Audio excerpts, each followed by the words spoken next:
I'm Adam Hart-Davis. In this series, we'll be looking at the history and the science of those everyday gadgets we all take for granted. And we'll do it by following just another day in my life.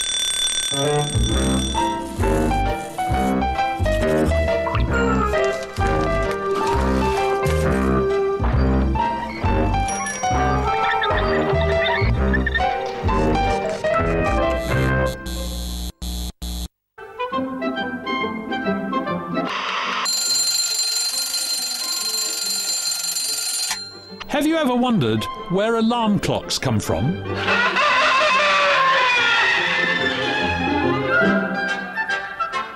In the olden days, people used to get up with the sun. But suppose you wanted to get up before sunrise, or be warned at some other time of day. What you needed then was an alarm clock. The ancient Greeks solved that problem. They already had this. This may not look like an ancient Greek thing, but they would have used a ceramic pot. And it actually had a hole in the bottom. This is called the clepsydra, or water thief. And if you were sent to court accused of parking on a double yellow line or something, you would be allowed to defend yourself as long as the water kept running out.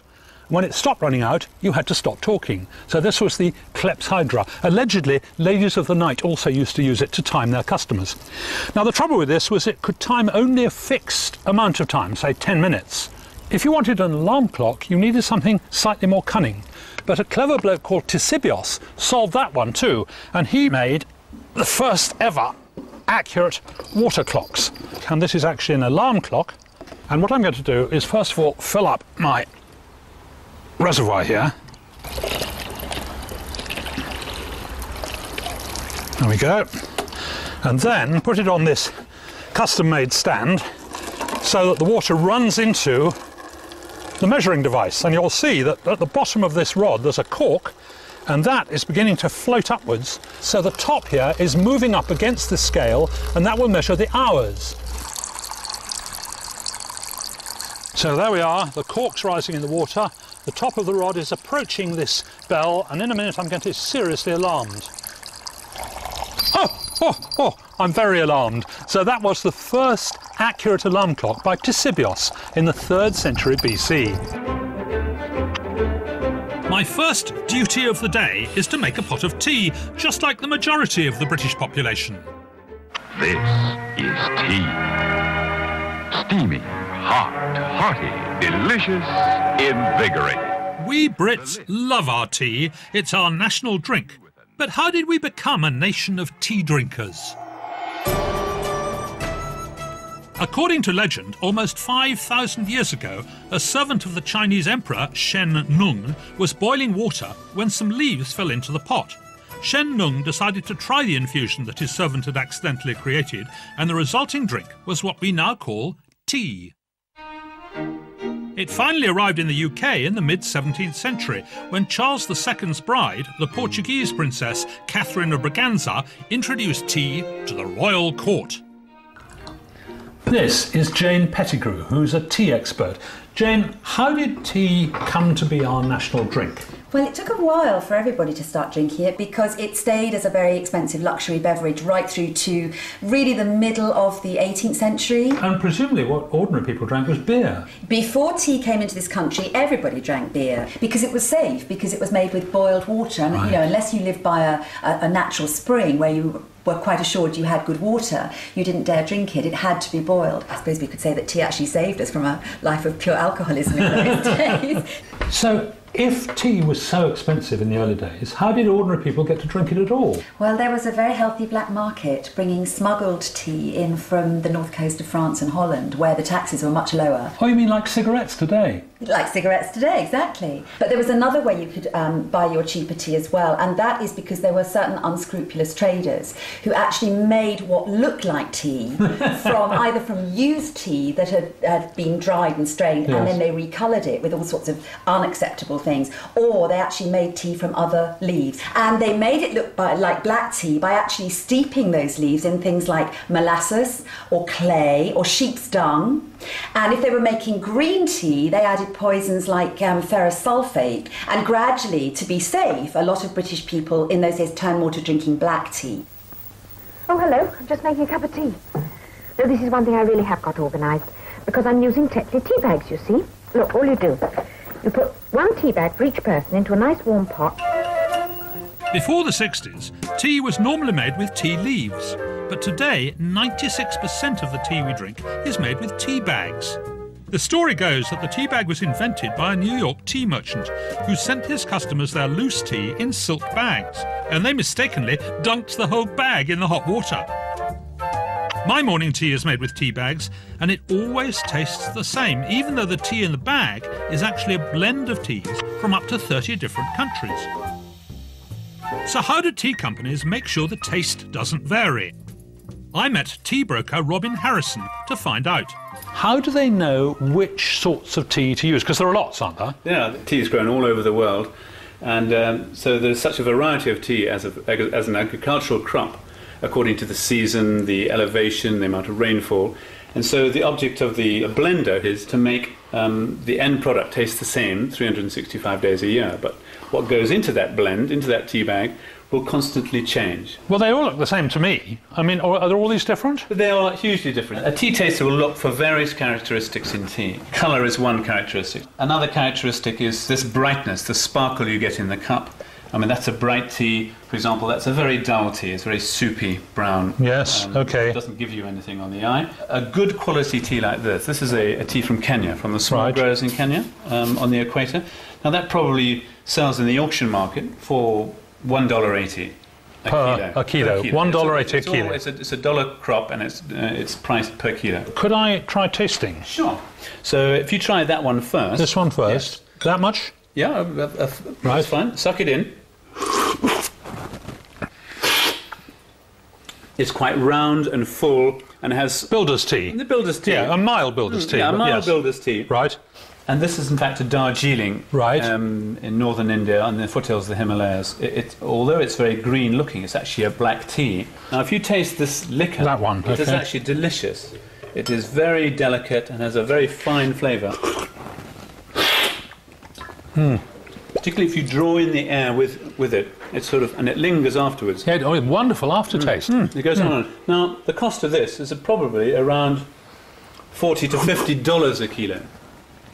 Whereas you see... wow! Yeah, I mean, this has probably been plucked only a week or two ago. Really? Yes. So it's really fresh? It's really fresh, and it's very, very highly prized in Germany and Japan in particular. Robin, it looks as if there are another 143 teas here. Do I have to taste all of them? Absolutely. Tea helps me stay awake, but it's my morning shower that really gets me going, and I'll be finding out whether our ancestors liked a good old scrub too. It's 6:45, time for my morning shower. I'm not sure I should have allowed Adam Cam in here. I don't know if it's the same for you, but I often find when I'm having a shower, I get attacked by the shower curtain. It comes rushing up and wraps itself around me, so it's trying to attack me.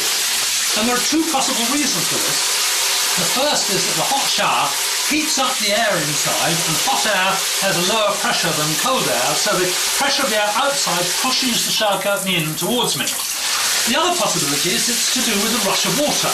A great rush of water coming down will cause a great rush of air to come down, and that will mean that the pressure of the air is lower because of the Bernoulli effect. And again, the pressure on the air outside will push the curtain in towards me, and it will attack me. And the solution, if that's the case, in fact probably in either case, is to leave a gap at the side here, so that the air from the outside can get in round the side and it doesn't have to push the curtain in towards you. Wonderful. Oh, soap and water make you cleaner than you used to be, cleaner than you used to be, cleaner than you used to be. Soap and water make you cleaner than you used to be, keep you fresh and clean. Keep you fresh and clean. Keep you fresh and clean. Oh. People have been washing themselves for thousands of years, and some generations have been keener than others. But how has this simple process changed over the years? The Romans were fastidious about bathing. So, for their personal hygiene, they'd go off to the public baths. And here, in the Somerset town of Bath, are the best preserved Roman baths in Northern Europe. Isn't this wonderful? The Romans built these baths over a natural spring and so had plenty of hot water. But they didn't use soap to get clean, they got clean by sweating. To heat the rooms, they built an underfloor heating system, which is called a hypocaust. After being massaged with fragrant oils by slaves, the bathers would sit in the hot rooms to sweat. I don't seem to have my slave with me today, so I'm going to have to do it all myself. So first of all, the olive oil. I'm just going to do a bit of myself, you understand, not the whole thing. And we'll put a bit of oil on there, and then put the oil back, rub it in. This would have been what the slave did, rub it lovingly all over my skin. And then I would take my strigil, this is just a metal scraper, okay, and scrape it off. And if you look, what happens is that you get loads of gloop. Look at that wonderfully dirty gloop. So the sweating has got all the dirt out of my pores, and the olive oil collects it up, and then you can just take it away like that, and there is wonderful dirty gloop. It's said that when the slaves attended the gladiators, they would collect this stuff and put it in bottles and sell it as an aphrodisiac. Maybe I could make some money out of that. Along with a strigil, the Romans would take their own personal hygiene set to the baths, which included an ear spoon and tweezers. They were very keen on removing body hair. Now, in the Roman baths, there were specialist underarm hair pluckers touting for business. In fact, the Roman writer Seneca lived next door to a bathhouse and complained bitterly about the noise and the yells of the people having their hair plucked. The Romans were evidently a very clean lot, even though they didn't use soap. But where does soap come from? I went to Butser Ancient Farm, a replica Iron Age settlement in Hampshire. I've come here to find out about the making of soap. And the chap who's going to help me, I hope, is David Freeman here, who's an experimental archaeologist. Is that right? That's right, yes. Tell me, why didn't the Romans have soap? We think it's probably something to do with cooking processes. Cooking? The Romans are actually cooking in pots over charcoal. Right. The ancient Brits and the Gauls are cooking meat over fire. Barbecues. Okay. So you've actually got the fats from the meat dripping into the wood ash. Right. And it's those combinations that produce a soap. Ah, because the wood ash is alkaline.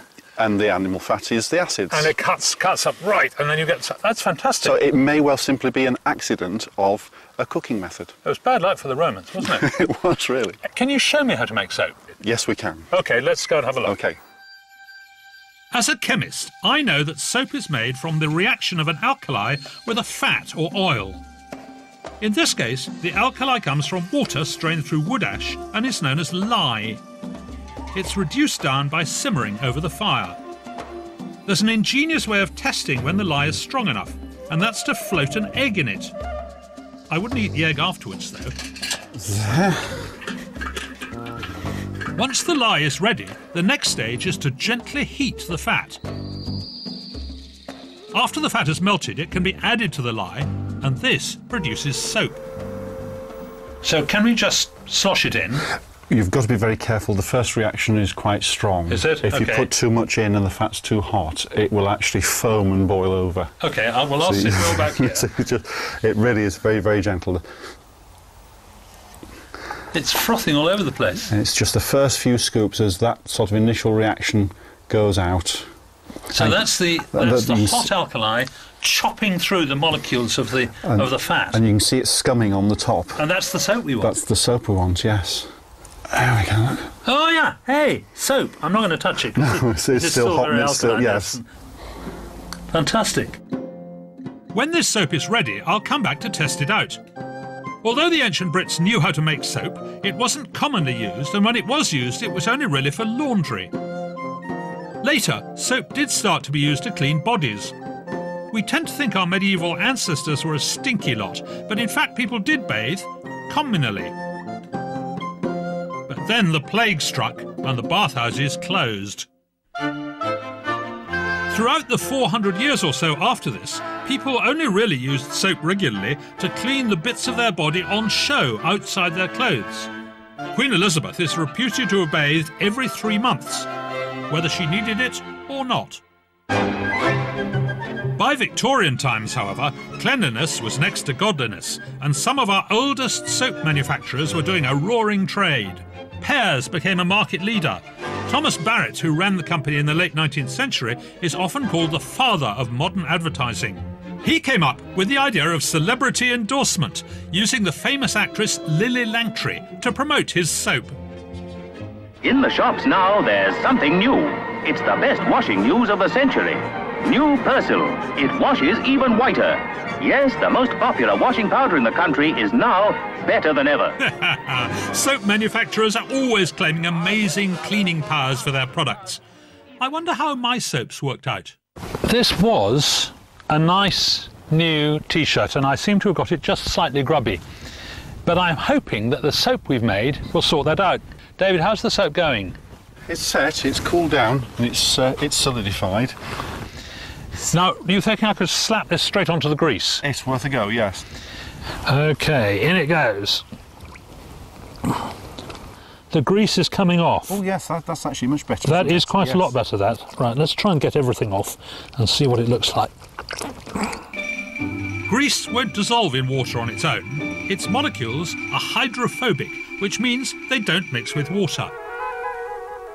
It needs help from a surfactant, which is a compound with both hydrophobic ends to mix with the grease and hydrophilic ends to mix with the water. And that's what soap is. It's like a middleman between the grease and the water. The soap's hydrophobic ends join up with the grease, and its hydrophilic ends are happy staying in the water. And so now, both the soap and the grease can be rinsed away, and your shirt gets clean. Well, it should do. And it's not white, but it's not black anymore. In fact, it's much less black than that bit there. So that's done quite a reasonable job, I reckon. Yes. I'm glad I wasn't a medieval washerman, though. I just think that might have been rather hard work. Yes, I think so. I have better luck washing my hair, which I like to do every other day. But if it took a long time for us to use soap on a daily basis, how did we come to use shampoo?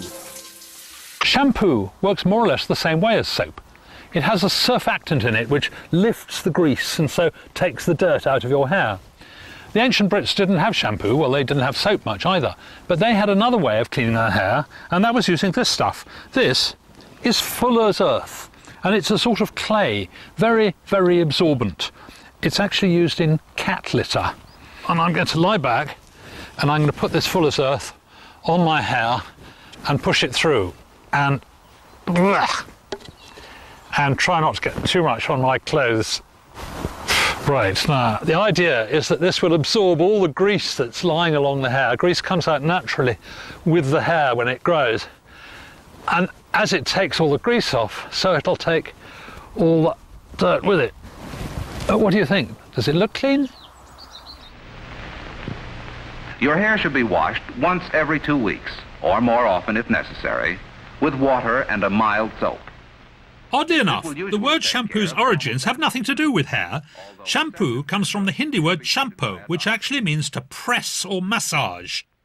Up until the mid-19th century, if you asked for a shampoo, you'd actually be pummeled by a masseur. The man who popularised the shampoo was Sheikh Deen Mohammed, who came to Britain from India in 1784. He opened a successful shampooing vapour masseur bath in Brighton, which was regularly visited by royalty. He rubs with his fingertips, not his fingernails, so that he doesn't hurt the tender skin under the hair.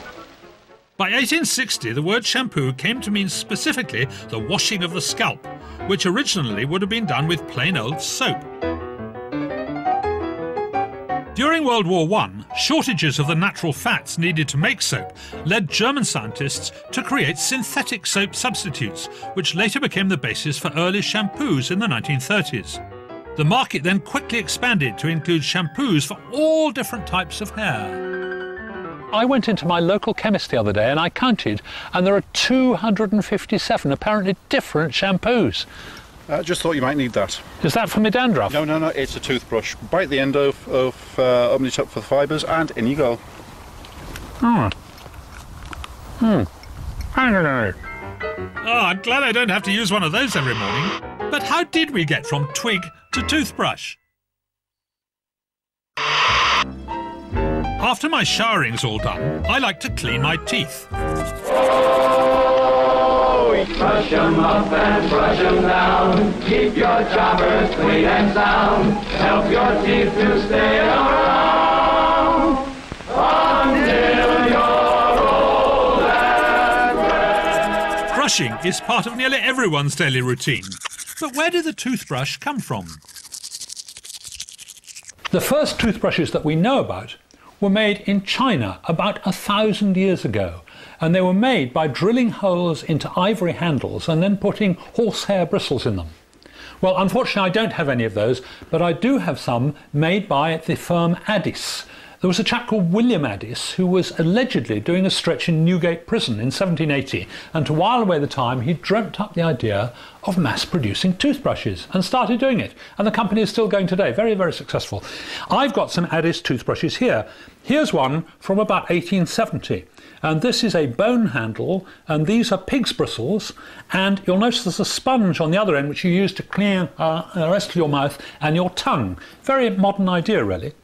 And here's another Addis brush about the same time, and it looks rather similar, but you'll notice it's got a hole in the end, and the idea was that you connect this up to a water supply, and then you switch on your water. You've got your water up on the wall, and water comes dribbling out the end, so you've got a continuous flow of water to keep rinsing it while you're brushing. Very cunning, really. I mean, amazingly modern. I haven't seen one of those recently in my researches. And then here we've got another one made a little bit later in the 1920s, and that's got the most extraordinary profile. In fact, these days, people patent that profile. It's allegedly very important whether you have spikes or round bits or whatever it is. This was 1920s, made for a special customer. You'll be surprised here, I was certainly surprised here, that there is a company still making toothbrushes by hand. And this is how you do it. You've got some fine copper wire, and you make a little loop, and you push it through from the back, and then I'm going to take half a dozen of these pig's bristles, and you put these through the loop, like that, till they're halfway through,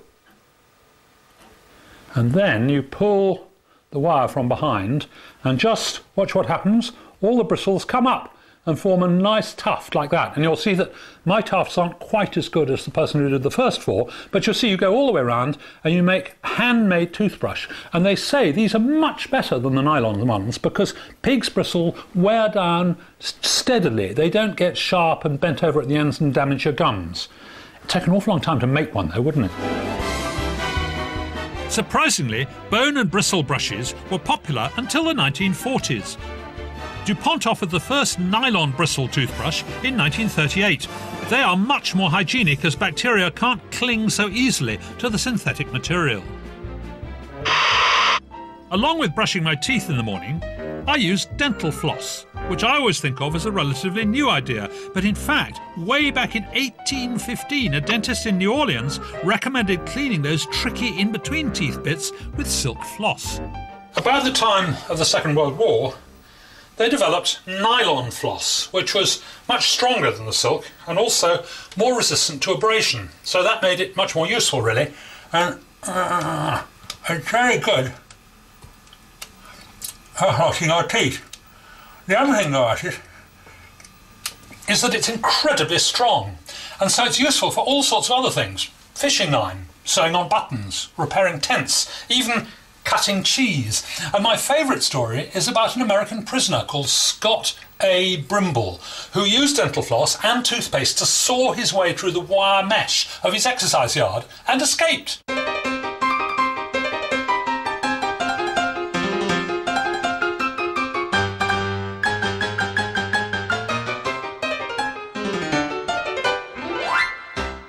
It's a good feeling to know your smile is welcome. Your whisper, soft and pure. This is the security clean white teeth give. Nowadays, of course, the dental hygiene market is huge, and along with toothbrushes are all sorts of different toothpastes. Every morning we take a toothbrush and we squeeze some toothpaste onto it and we go to work. And the question is, why do we put that toothpaste on the toothbrush? Is it just to make it taste nice? Well, actually, it may be that toothpaste is even older than toothbrushes. The ancient Egyptians made tooth powder, this was 5,000 years ago. It was out of burnt, crushed horses' hooves and eggshell. I don't think I fancy that terribly. But what we've got here is the ingredients to make some ancient toothpaste. This is Sue, my partner, and you're going to make... I'm going to make Egyptian toothpaste from a recipe discovered, a 4th century recipe, discovered in the basement of a museum in Vienna. Well, I'm going to make some Roman toothpaste. My ingredients are vinegar, honey and barley flour. And what have you got? I've got rock salt, pepper that I can grind up, and dried iris flour. Right. And some nice mint. Mint. Let's try it and see. The proof of the pudding is in the brushing. Right, get grinding.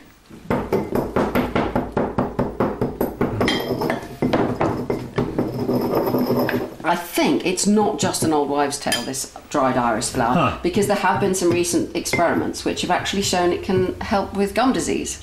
So maybe they discovered that all that time ago. Maybe. We'll see. Just tastes nice, I expect. Yours looks like some disgusting pudding. And it is. Cakes. I'm making cakes. Toothpaste cakes I'm making. Ugh, that's horrible. With nice lumps of rock salt. Absolutely perfect. Right, you carry on mixing. I'll get baking. Right, these should be done by now. Oh, at last. Mine's been ready for 2 hours. Well, yeah, but you didn't have to cook yours, did you? It smelled horrible. Oh, it's a little bit warm, this stuff. Now, I'm just going to grind this up with a little bit of this spikenard. I think we ought to try them out. What do you mean, try them out? Well, they didn't have toothbrushes, so you just got to put some on your finger. Oh, all right. What, just rub it round? You look as though you do this all the time. It's all right, actually. It just... Oh, it's strong! Is it? Oh, it's kind of stinging. No, it's quite nice. It just tastes of burnt toast. Well, this is lovely. This is all fresh and nice. Well, I better not. Oh, no, I better not. No, you're not trying my good stuff. Like modern toothpastes, both of these ancient recipes contain ingredients that are abrasive, the rock salt in Sue's and the charcoal in mine. But what they don't have is fluoride, the stuff that strengthens tooth enamel, which greatly helps to reduce tooth decay. Hey, Mum! No fillings this time! Why did I have to have one? David brushes with Colgate. I'm convinced it helps protect his teeth. Keeping him inside Colgate's ring means fewer fillings, fresh breath too. Regular brushing with Colgate plus MFP fluoride means up to 30% fewer fillings. Let's see what happens. Fluoride was added to toothpastes in the 1960s, and according to the US Surgeon General, fluoridation has been one of the greatest public health achievements in the 20th century. Ring of confidence. It's after 7 o'clock and I'm still in the bathroom. It's amazing how many things we have to do to be presentable. And the next one's just for men. Time to take care of my whiskers. Take it off. Take it all off. I went to Truefitt and Hill, the oldest barbers in London, to find out about different methods of shaving. The barbering business is an ancient one. Even Stone Age men tried to keep their chins clean, so the battle against facial hair has been going on for thousands of years. Now, it's quite a tough battle. This battleground, oh, lovely, delicious, has about 25,000 hairs on my chin, and each one grows about 1/3 of a millimetre every day, which means that in a year, they grow about that much if they weren't cut off. Each one is about as tough, relatively speaking, as copper wire, so it needs some skill and some sharp edges to do it. Now, I've come here to Truefitt and Hill, and you've been here a long time, haven't you? I mean, not you personally. We have indeed. We were established in 1805, and we've had the royal warrant since George III. Oh, fantastic. Now, what I'd like to do is a scientific experiment, all right? Yes. I'd like to divide my face into sectors and shave each one with a different sort of razor, going roughly speaking in chronological order, up to the most modern and sexy one. Okay. And we'll have a close look and see which works best. Now, what I'd like to try first is the old fashioned flint. And to do that, I need to nap this flint. We don't really know how early man attempted to keep himself clean-shaven, but it's likely he may have used flint to do it. Now there is a little bit of napped flint, and if you look at that edge, this corner here, it's very, very sharp. It's so sharp I don't fancy trying it on my face, but I'll have a go on my finger. Look at that. Hairs in the foam. We might give that a miss, unless you fancy shaving me with that? No, I'll go and prepare my Okay. razor. But of course I'm here to test razors on my face, and the first will be a cutthroat, which barbers have been using for hundreds of years.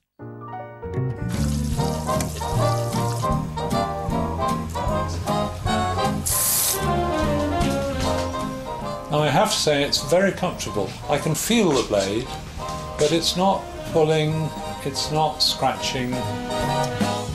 The next major step forward in shaving technology was taken by a salesman in Detroit with the splendid name of King Camp Gillette. He came up with the idea of the disposable razor blade. Comfortable, good-looking shaves you may never have had before. He'd been advised that to make his fortune, he should design something that people would buy and then throw away. We have so many disposable products nowadays, it's hard to imagine what a revolutionary idea this was. Look sharp, feel sharp, be sharp and listen, mister, how you fix your blades. At first, sales were slow, but once Gillette persuaded the US Army to issue disposable blade razors to all its soldiers in World War I, his sales leapt into the millions. His blades dominated the market for the next 60 years, and we still use them today. I'm going to try this 1930s Gillette razor, which has a disposable blade. Oh, now this is interesting. It definitely feels different. It's definitely pulling at the skin. It sounds horrible. What do you think? How does it feel? Well, as you rightly said, it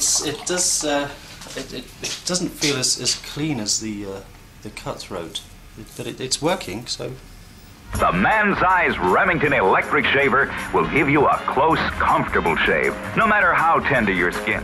The electric razor was invented by a US Army lieutenant, Colonel Jacob Schick, in the 1920s.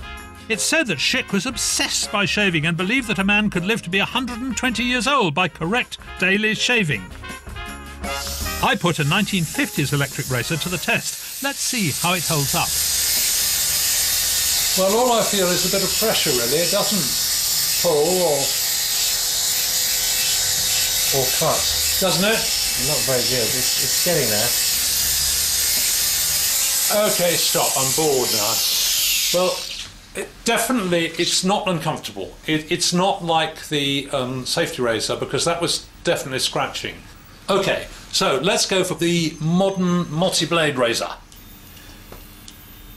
Now that's intriguing because, again, I can feel the blades. At least I wouldn't know there was more than one.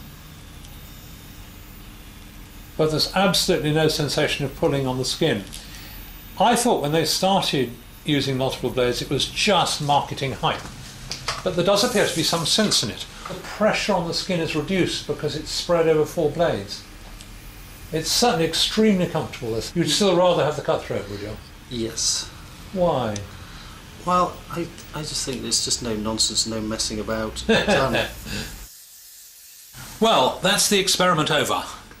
Let's just test the results. That's the cutthroat, and this is the modern multi-blade. And to be honest, I can't tell the difference. I think the answer is, if I was going to come here and be shaved, I'd definitely go for the oldest, the cutthroat. And if I was going to do it myself, which is more likely to be honest, I'd go for the modern, I'd go for the multi-blade. Now that my skin's all soft after my shave, I can apply my moisturiser. Even old blokes like me like to make an effort. But when did we start to become so vain? It's 7:15 and I'm nearly finished in the bathroom. The last thing I do is put on a bit of moisturiser. But how did we start using all these cosmetic products? Be careful when it comes to lipstick. Yes. Choose a shade that goes with your own coloring and sets off your clothes to advantage. Then, easy does it. Like, I guess, most men, I have a fairly simple beauty regime. I'm naturally ugly, so I don't do anything at all except very, very occasionally a bit of moisturiser to cover up the dead skin. But some of the ancients took their makeup and stuff very seriously indeed. And fortunately, I have here archaeologist Sally Pointer, who's done research into Roman and other makeup. Is that right? That's right, Adam. The moisturiser you talked about has its origins in the 2nd century. This is Galen's cold cream. Galen? Now, Galen, he was a 2nd century doctor. He was the physician to Marcus Aurelius. Isn't it getting a bit old now? Well, it is a little bit, but this is a fresh batch. Good. The nice thing about this, the recipe is still in use today. Very nearly 2,000 years, it hasn't changed a great deal. Have a try if you like. Sure. This is made with beeswax, olive oil and rose water. It smells really good. Why did the Romans start painting their faces? We don't know the very earliest origins. It's lost in the mist of time. We're fairly certain that the very first people to use makeup would have done it for ritual purposes. Over time, though, it becomes associated with adornment. The idea that red cheeks look healthy and attractive, rosy lips make you look sort of young and alluring. And one Roman writer, Propertius, went as far as explaining that there was a fashion for Belgian-type rouges, which was really quite scandalous. He says a Roman girl was playing the wanton with Belgian rouge upon her cheeks. And we're not 100% sure what was in that rouge, but one possibility is this. This is red ochre. It's just a lump of hematite. It's a source of iron ore. Right, yes. And again, amazingly, this is the base red colour of many of our rouges and lipsticks just today. Rust. It's just rust. All you have to do to prepare it is rub it on a stone palette. Oh, yeah. And the colour comes off very, very easily. Oh, that's wonderful. So can I put some on my cheeks? You can indeed. You do the grinding, I'll do the applying. Is that enough? Yes, more than enough. Right. The nice thing is, as cosmetic pigments go, it's fairly safe. You are going to make me beautiful, aren't you? I'll try my best. Well, you can't make me less beautiful. Now, not all Roman men wore makeup, but we know certainly some of the more artistic types did. And in some circles, it was a little bit frowned on. But enough records survive to show us that certainly more than just one or two did. A nice, healthy glow. Oh, hey, that's really smart. And then what about this eyeliner? All we have to do to make lamp black is take something like our oil lamp here and a spoon. Now, if you'd like to take this spoon and hold it quite close, bowl the other way up over the flame, fairly close, because we want it to smut on it. Oh, that's looking good. Right. You need more than that? I think that'll do for our experiment. Well, will it? Yeah, okay. Watch out, it'll be hot. Now, we're going to apply this using one of my favourite little tools. This is a cosmetic grinder. This is something the British did for the Romans, not the other way around. Oh, wonderful. And we're going to scrape Careful, it must be hot. Oh, not too bad. Scrape that bit of pigment in. We're going to use it to enhance your eyebrows. You will make me beautiful. I'll try. Good. There was a real fashion for extended eyebrows in the Roman period. And the classical ideals of a pale face, red cheeks and lips, and dark eyebrows, that's come right through history. We've never really stopped that. There are times when it goes out of fashion. Queen Victoria, for example, really disapproved of makeup, and she felt that it was only really suitable for actors, and you can read into actors anything you wish. But we've never stopped using it. We can be fairly sure that we can put together a Roman look quite accurately. And do you try these on yourself? I do, yes. Or do you normally have victims? Well, I have victims occasionally, but there are odd things I haven't been able to find victims for. For example, the Romans used face packs of crocodile dung. I haven't been able to find anyone to try that yet. You've got 10 crocodiles? I can get hold of the crocodile dung, yes. Well, I have to say, I feel much more beautiful. So thank you very much indeed, Sally. That was wonderful. It's nearly 7:30 and I'm finally getting dressed. Sam, what are you doing in my sewing box? Well, there's a loose button here. Oh, all right, I'll fix it for you. I don't often think about what holds clothes together until something that's supposed to be doing that fails. But I wonder what people did before they invented the humble button. I went to a historical costumier to find out about how our ancestors kept their clothes on. We don't really know what early cavemen wore, but it must have been perishing cold after the glaciers had gone, so they probably had animal skins. Nice, soft, thin animal skins for underwear, great thick sort of bear or wolf skin on top. The trouble with this is if you're running after your lunch, it's liable to fall off, and so you need to hold it on somehow, and they probably used pins like this, bone or wood pins, sharp, so that you could poke it through several layers of cloth and hold it together. The trouble with straight pins, though, is that they were a bit liable to come out, and then, of course, there'd be disaster. In the Middle Ages, clothes began to get fitted. Look, I've got sleeves. Isn't that smart? So they wanted them to fit closer, and they used things like this thong, lacing, to get their clothes more snugly around their bodies. But as you can see, it takes time to do up these thongs, and it's a bit tricky. So on their outer garments, they probably used toggles like this. So here is a loop, and here is a toggle, and the loop goes over the toggle, and that holds the edges of the garment together. Although you'll notice that it doesn't hold them very closely together. There's a great big air gap. It's going to be very drafty in here. There's also a bit of a problem that the loop might break, and then you'd be in real trouble. So somebody probably had the bright idea of simply cutting a hole in the garment here and shoving the toggle through, and that may be how buttons came to be used to hold the clothes together. By the end of the 17th century, we're talking Charles II, William of Orange here, the men really went to town on their buttons. Just look at this waistcoat. There are 17 buttons down the front just to do it up, and then there are more buttons on the pockets. And even the top coat here has buttons on the sleeves, and according to legend, they were invented by Frederick the Great to stop his soldiers from wiping their noses on their sleeves. I don't believe that for 1 minute. But you will notice that all the buttons here are down the right-hand side, both of the waistcoat and of the top coat. And the theory is that men were mostly right-handed, as they still are, and they found it easier to do up the buttons if the buttons were on the right. But when buttons came into use on women's clothes, they all went down the left-hand side, and they're still there today. And that was apparently because the women didn't dress themselves, they had ladies' maids who came in, and as long as the buttons were on the left, then they were on the right for the ladies' maid. If you wanted a tight fit with buttons, that meant having a lot of them. And that got to be a real problem with Victorian boots. Just look at this boot here. There's a whole row of buttons up the side, and doing up by hand is really fiddly because you can't get your fingers in. And so they invented the button hook. And that works like this. You put it through the hole, round the button, and you simply pull the button through the hole like this, and there you are, Bob's your uncle. And with the next one, round, through. And so with the button hook, it was much quicker than doing it all by hand, but it was still fairly fiddly. And what they needed was a single action, one move, do everything up together. And that was the zip. In these days of bustle, everything moves with a zip. And this evening dress cum cloak, designed by Mr. Lashwood of London, is no exception. It's an ingenious design, but its speedy execution depends on another piece of ingenuity, the lightning zip fastener. The zip had a rather faltering start. Invented in 1851, this automatic, continuous clothing closure went through many design changes, but never really became a bestseller until the 1920s. A boot company decided to use it in rubber galoshes.